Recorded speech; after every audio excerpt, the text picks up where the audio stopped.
on a ici quelques exercices de révision. Et tout est déjà écrit, alors je vais juste glisser quelques conseils. Lorsqu'on te demande de résoudre algébriquement un système d'équations, je pense qu'il est temps de le savoir. Ça veut dire trouver le point de rencontre, ou trouver les coordonnées. Ça va être encore plus clair comme ça, j'espère. Trouver les coordonnées du point de rencontre. Alors, c'est ça que ça veut dire, résoudre un système d'équations. Évidemment, ça se peut qu'il n'y en ait pas de point de rencontre, mais habituellement, quand on vous le demande, c'est parce qu'il y en a un point de rencontre.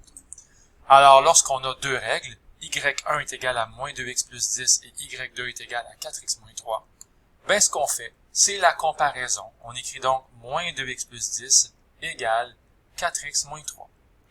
On l'a déjà fait quand même, souvent.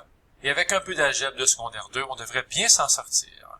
Alors, plus 2x de chaque côté, on a donc 10 est égal à 6x moins 3, plus 3 de chaque côté, on va avoir 6x égale 13, et on divise par 6, et on reste calme. La réponse, le x des coordonnées pour le point de rencontre, le x, c'est 13 sur 6. Il est là. Alors, même si c'est une fraction, tout le monde est encore vivant. Ce qu'on fait maintenant, c'est qu'on va prendre chacune des deux règles, et on va remplacer le x, comme là et là. On va donc le remplacer par 13 sur 6, comme dans là et dans là.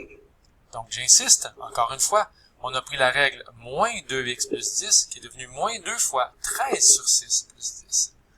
Un peu de fraction, ça va faire de mal à personne. Moins 2, comme dans moins 2 sur 1.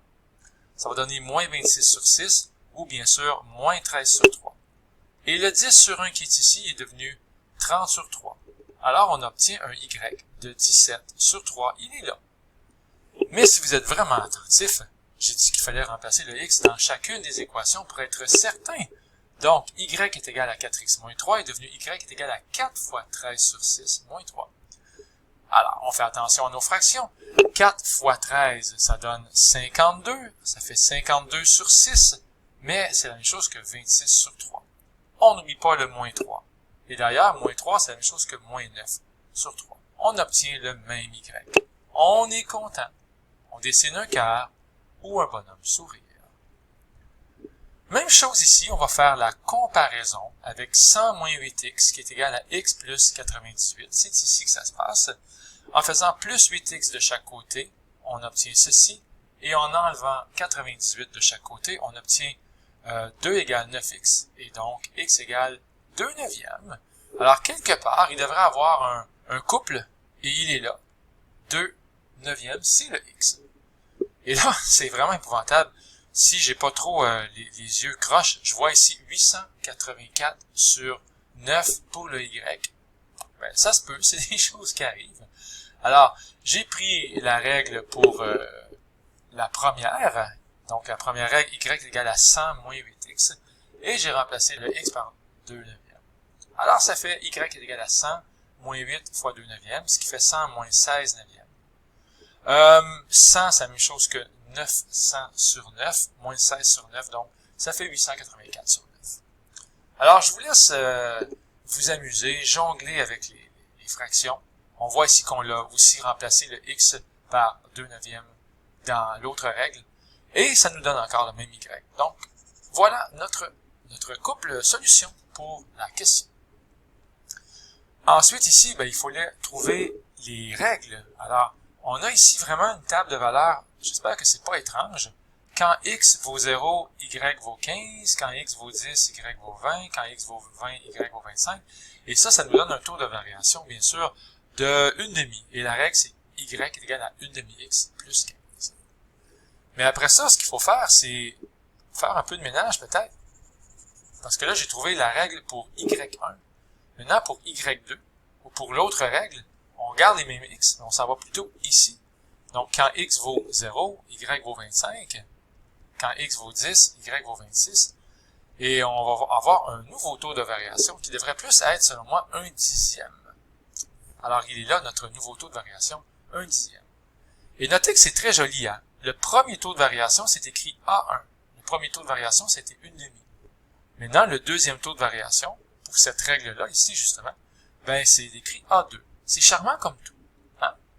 Donc, ça donne 1/10, et on va trouver la règle Y2 est égal à 1/10 fois X plus 25. Donc, on a nos deux règles ici. Et c'était quoi déjà la question? C'était de trouver la solution du système d'équation, donc de trouver le point de rencontre. Alors, on va faire la comparaison. C'est vraiment la même chose que tantôt, qu'à la question que je viens de faire.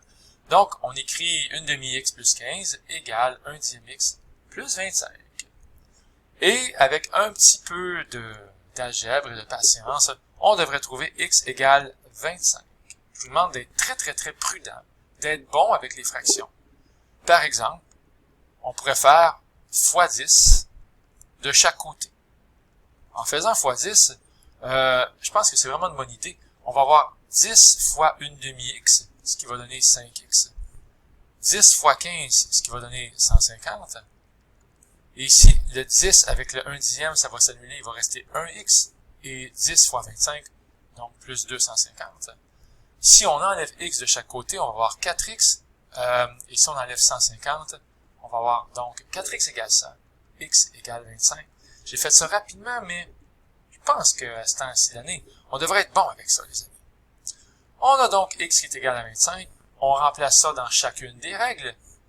Donc, la première règle, ça va faire ici, y1 est égal à 1/2 fois x, donc 1/2 fois 25, plus 15. La moitié de 25 plus 15, ça devrait donner 55,5 ou bien 27,5, je pense bien. Et pour la deuxième règle, 1/10 fois x plus 25 devient 1/10 fois 25 plus 25. Donc, on obtient encore 55,5 ou 27,5. On a notre solution ici. Alors ici, résoudre une équation, on fait attention d'y aller lentement. C'est encore un festival de fractions. Moins 5 fois x et moins 5 fois moins 4, on va retrouver moins 5x plus 20. Le moins 6x, il est encore là. Ici, on va avoir 2 fois x sur 3, donc 2x sur 3. Et 2 fois 1, il est là, 2, moins 10. Comme ça, que je réécris ici, tout simplement. Si on fait un petit peu de ménage avec le moins 5x et le moins 6x, on retrouve moins 11x plus 20. Et ici, le plus 2 moins 10 va donner moins 8. On a donc 2x sur 3 moins 8. Et ici, clairement, la personne, ce qu'elle a fait, la personne qui a fait le corrigé, a tout mis ça sur 3. Donc, moins 11 est devenu moins 33 sur 3. 20 est devenu 60 sur 3. Et le 2x sur 3, il n'a pas changé d'ailleurs. Le 8 qui est devenu 24 tiers. Donc, on fait attention à ces détails-là. Et ensuite, tous les 3, on va pouvoir les annuler, hein, n'est-ce pas? La meilleure façon de l'écrire, qu'on annule les 3, c'est tout simplement de mettre de jolies parenthèses. Et on dit à notre professeur, tout ce qui est ici, c'est x3. Et tout ce qui est ici, c'est x3. Ça, c'est vraiment une très belle communication. Et on arrive à moins 35x est plus grand ou égal à moins 84. Avez-vous remarqué ce qui s'est passé? Moins 35 fois x est plus grand ou égal à moins 84. On divise par moins 35. Et lorsqu'on divise par un nombre négatif, le signe d'inégalité va changer de sens. Ça va donc devenir plus petit ou égal. C'est pour ça que c'est écrit x est plus petit ou égal à 84 sur 35. La personne qui a fait le corrigé a été vraiment gentille. Elle a divisé par 7. Le numérateur et le dénominateur, x est plus petit ou égal à 12 sur 5. Donc, je proclame que tous les nombres plus petits ou égaux à 12 sur 5, on lève la main, s'il vous plaît, et on met une belle... on illustre ça sur la droite, avec un beau rond plein ici, puis on barbouille à gauche, parce que c'est plus petit ou égal à 12 sur 5. Les deux dernières inéquations sont amusantes. Il y en a une qui a 0 solution et l'autre a une infinité de solutions. Qu'est-ce qui se passe ici? Si on fait un peu de ménage et qu'on enlève 4x de chaque côté, il va rester moins 20 est plus grand que moins 20. Ah!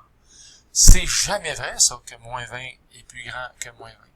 Donc, dans le fond, ça veut dire, si tu écoutes attentivement ce que les maths te disent, elles sont en train de te dire, il n'y en a pas de x. Il n'y a pas de x qui vont faire que ça va fonctionner. La prochaine, elle est vraie toujours. On n'oublie pas le moins devant la parenthèse, ça va faire moins 5 et plus 2x. Alors si on fait un peu de ménage, on va voir 3x moins 5. Et de l'autre côté, il n'y a pas de ménage à faire.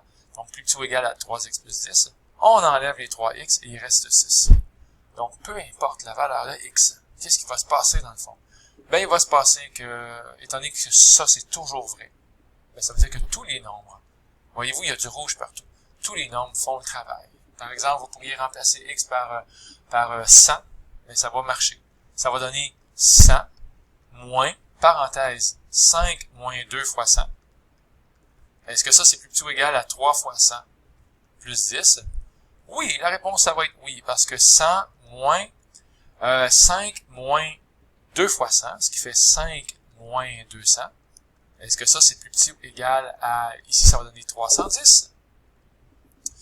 100 moins 5 moins 200, ce qui fait moins 195. Est-ce que ça, c'est plus petit ou égal à 310? On va avoir ici 295, et on voit bien que c'est plus petit ou égal à 310. J'aurais dû mettre des points d'interrogation d'ailleurs. On est content.